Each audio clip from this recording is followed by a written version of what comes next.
Hey everyone!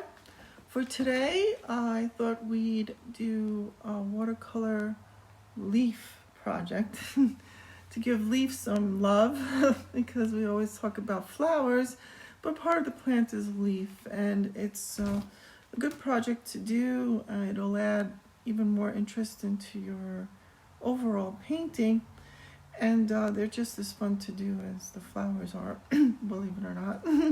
So what I like to do is I have a picture of a leaf here, or just pick one off a local plant so you can have a visual reference. And of course I'll have the same watercolors that I've used all along. These are inexpensive ones that I've bought at a craft store. And my watercolor journal. The watercolor paper really is more important, I think, at this stage. Once you've developed your own technique, you'll be able to choose what you like better. Okay, and I have a mixing palette, which is actually the lid of the watercolors. So let's start.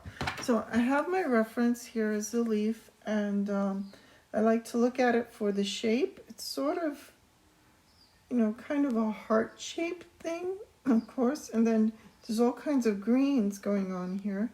And also there's the veins, like the rib down the center and the veins. So we'll be doing all those things with ours.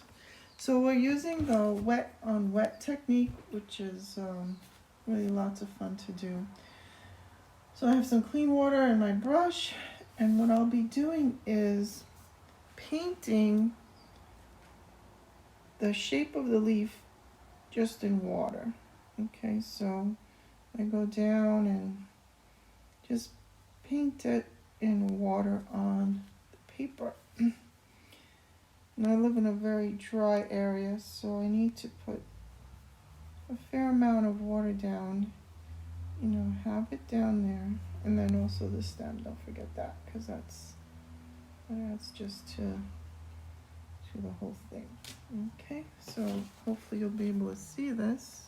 Kind of, I'll keep forgetting to dim the lights a little bit. I'll be able to be, okay? See the water there. Okay. All right, so we drop in, first I like to drop in the light color because then we can add to it. So the light green that I have on this palette is actually this one. So I'm going to be using that. And I'll use it straight from the pan is what they call these. And I add them to the paper and where it's wet. And this is really the part I love to see, because you can see how the paint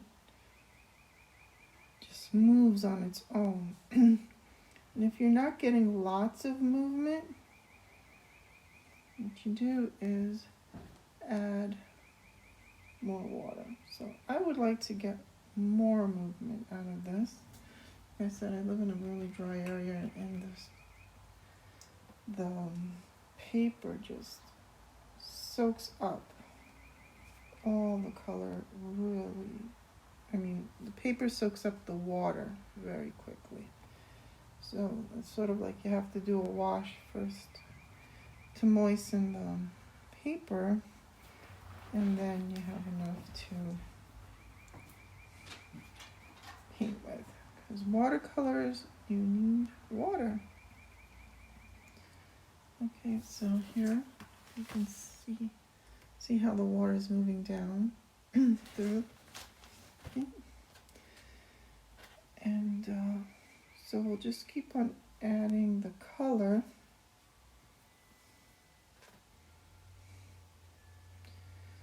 So that it moves all across the painting. Yeah.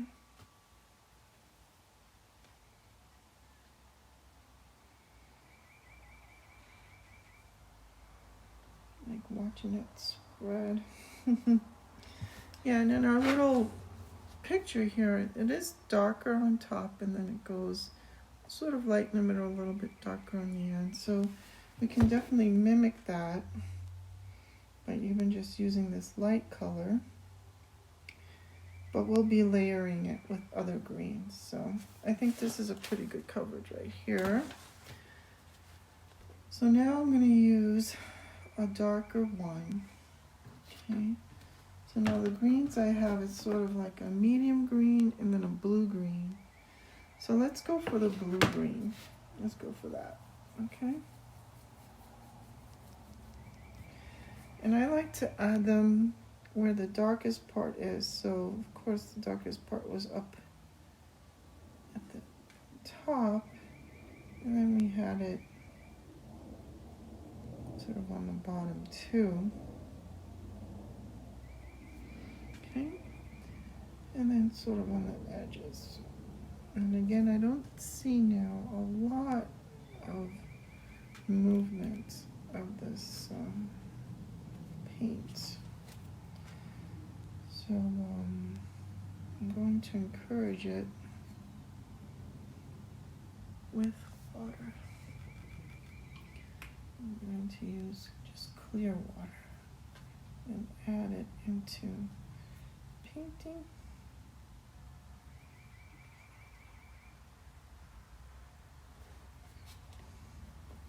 Just trying to keep the paper as flat as possible, because this is a book form, so you probably could use some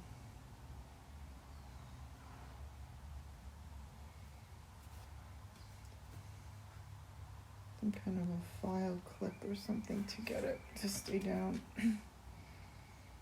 Make sure to do that next time. Okay, so here we are. This is looking a lot nicer now.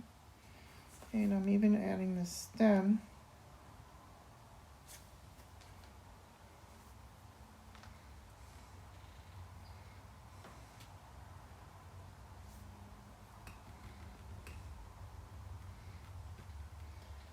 And if you find it's puddling in places that you don't want it to, you can just always dab it a little bit. But here now all kinds of really nice things are happening. I hope you can see them.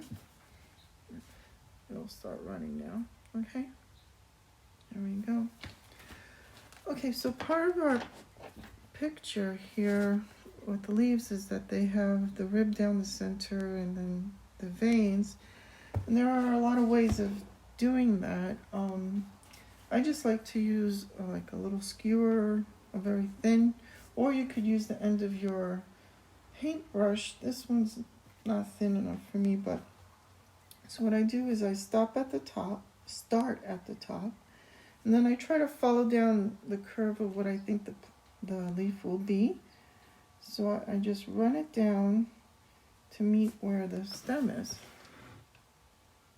Okay. And in this leaf in particular, the veins are alternating, meaning there's one vein here and one vein there, one here, one there. Instead of starting like at the same point, they stagger. So I'm going to mimic that by just staggering out the veins, and also imagining the curve of the leaf that I want it to have. And both sides will not be the same. Okay? I'll finish these up and then I'll give you a look. So that's just gently scraping into the paper, and you can make the veins that way.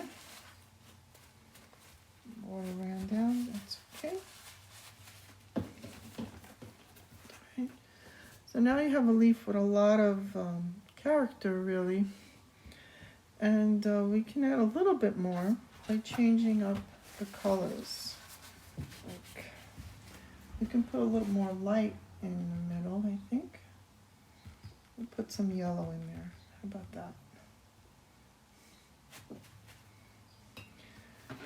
So I'll be using this lemon type yellow.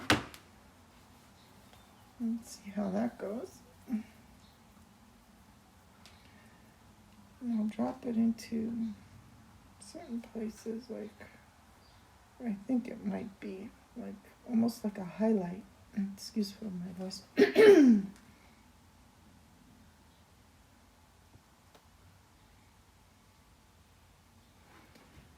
Just watch it and see if you like what it's doing.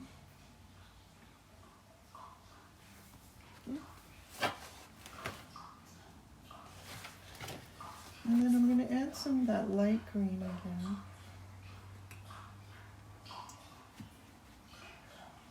Add some clean water.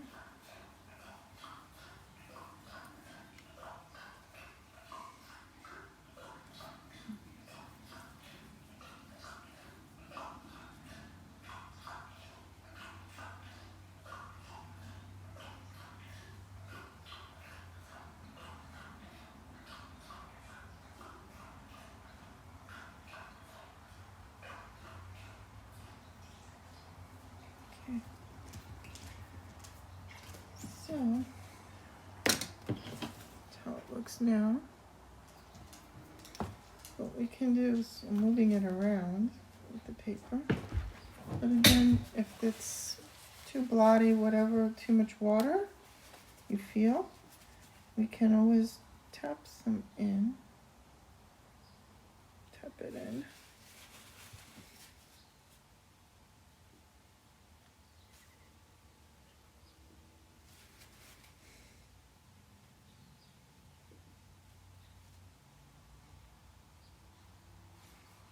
Okay. And here you are. There's your leaf. Have fun. And maybe we'll do an autumn leaf too, and that's even fun, more fun when you get to put some browns and reds in it, okay? Enjoy your day. Have a good one. Bye-bye.